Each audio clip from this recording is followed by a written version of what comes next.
और इस वक्त की बड़ी खबर अभिनेता सलमान खान से जुड़ी है। साल 2002 के हिट एंड रन केस में बॉम्बे हाई कोर्ट में फैसला लिखा जा रहा है और इस मामले के मुख्य गवाह रविंद्र पाटिल के बयान को अदालत में अहम नहीं माना जा रहा, क्योंकि एविडेंस एक्ट 33 के मुताबिक रविंद्र पाटिल के बयान में कई खामियां हैं। हम आपको बता दें कि रविंद्र पाटिल के बयान के आधार पर सेशन कोर्ट ने हिट एंड रन केस में सलमान को दोषी करार दिया था और 5 साल की सजा सुनाई थी, लेकिन सलमान ने इस फैसले को हाईकोर्ट में चुनौती दी थी। अब हाईकोर्ट में रविंद्र पाटिल के बयान को दरकिनार किया जाने से सलमान को इस मामले में राहत मिलती दिख रही है। रविंद्र पाटिल के बयान पर मुंबई पुलिस ने सलमान के खिलाफ लापरवाही तरीके से गाड़ी चलाने का मामला दर्ज किया था। पाटिल ने मजिस्ट्रेट के सामने अपना बयान दर्ज कराया था, लेकिन जब सेशन कोर्ट में मामला चला तो वो कोर्ट के सामने पेश नहीं हुआ। बाद में उसकी मौत हो गई, जिसके बारे में पुलिस को भी मालूम नहीं चला। दिनेश मौर्य हमारे सहयोगी हमारे साथ फोन लाइन पर और जानकारी के साथ मौजूद हैं। दिनेश, एक लंबी प्रक्रिया को हम लोगों ने मई में देखा था, उसके बाद हाई कोर्ट में ये आया मसला। सेशन कोर्ट से 5 साल की सजा सेशन कोर्ट ने दी थी, लेकिन अब जो फैसला लिखाया जा रहा है उसमें जो कुछ खबरें, जो बहुत प्रारंभिक और इनिशियल स्टेज की जो खबरें आ रही हैं, उससे क्या लगता है पूरे केस पे क्या रोशनी पड़ती है?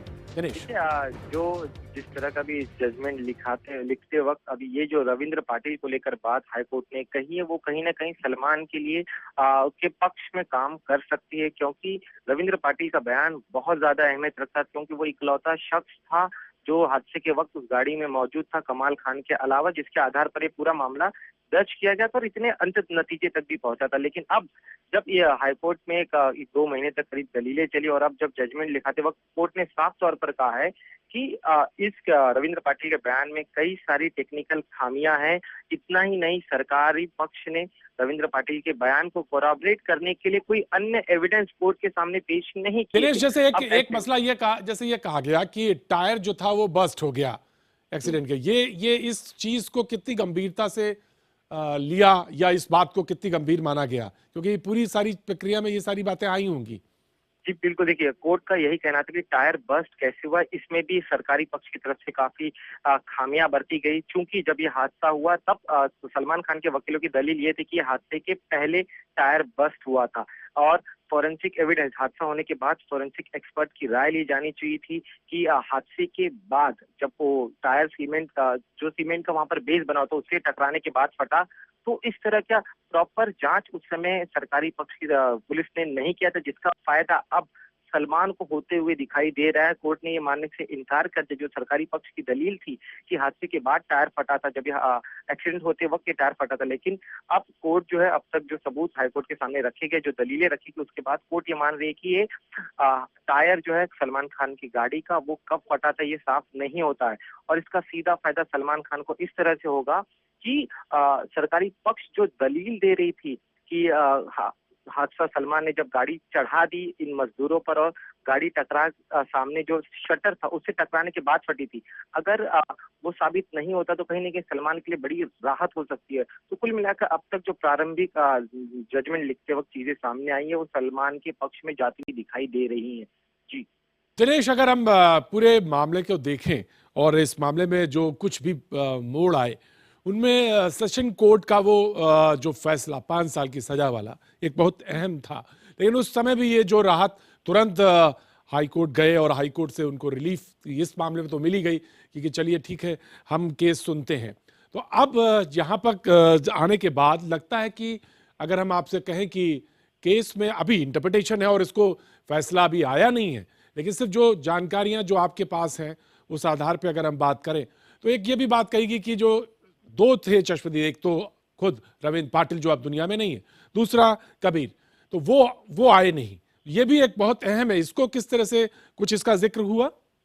देखिए, कमाल खान जो उस समय थे वो आ रहे, उनके बयान को अब हाईकोर्ट तो मान नहीं रही, क्योंकि वो खुद शुरुआत से इस पूरे पिक्चर में कहीं नहीं थे, ना ही सरकारी पक्ष ने उन्हें सामने लाने की कोशिश की, तो वो मसला हट जाता। लेकिन रविंद्र पाटिल जो इस पूरे केस में काफी ज्यादा अहम था, उसके बयान को ही अब उतना, उसके बयान पर पूरी तरह से हाईकोर्ट रिलाय नहीं कर रही, तो कहीं ना कहीं अप्रत्यक्ष रूप से संकेत ये जरूर दिख रहे हैं कि शायद सलमान खान को इस हाईकोर्ट का अगर ये चीज को मान रही है तो इसका जी फायदा मिल सकता है। जी हाँ, मिल सकता है। ये एक इनिशियल स्टेज की बात है जिसपे सारा केस रुका हुआ था। वहां पर ये बात आ रही है कि उसको उस पर बहुत रिलाय नहीं किया जा सकता।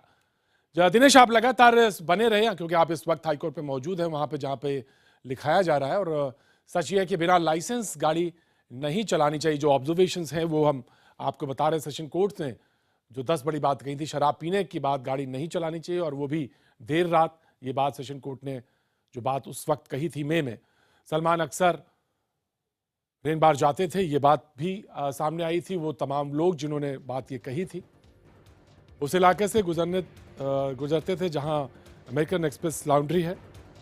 ये जो ऑब्जर्वेशन थे जो बड़े उस वक्त आए मई में, सेशन कोर्ट ने जब फैसला दिया था 5 साल की सजा को, सलमान को पता था कि लॉन्ड्री के बाहर गरीब मजदूर सोते हैं और वो टर्न जहां पे से वो लेते हैं गाड़ी, उस जगह पे वो अच्छी तरह से वाकिफ थे। अच्छी तरह से पता था कि उनके पास लाइसेंस नहीं है। ये एक बहुत अहम था। उनके खून में उस वक्त 0.062 मिलीग्राम अल्कोहल था। ये एक बहुत अहम बात थी। है खून में अल्कोहल मिलने का मतलब सलमान उस रात नशे में थे।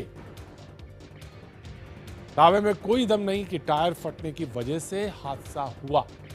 ये ऑब्जर्वेशन थे सेशन कोर्ट के, जिसमें 5 साल की सजा दी थी। कोई शक नहीं कि हादसे के वक्त सलमान खान ही गाड़ी चला रहे थे।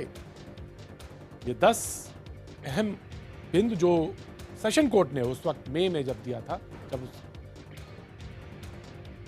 और इस वक्त हम बता दें कि सुपरस्टार सलमान खान, जिनके ऊपर इस वक्त इंडस्ट्री के बहुत सारी फिल्मों का दारोमदार, करण जौहर की फिल्म शुद्धि 250 करोड़ का दाव है उनका उस समय, जब वो मई में सुनाया गया था 5 साल का उस समय। और अब जो स्थिति है यशराज फिल्म की सुल्तान, शुद्धि के बाद सुल्तान यशराज फिल्म की नो एंट्री की स्वीप क्लियर। 250 से 300 करोड़ का एक मोटा अनुमान जो कि इस वक्त करोड़ सलमान खान पर लगे। सुपरस्टार की स्टेटस और ये कुछ फिल्में हैं जो जिन पर वो कर रहे हैं।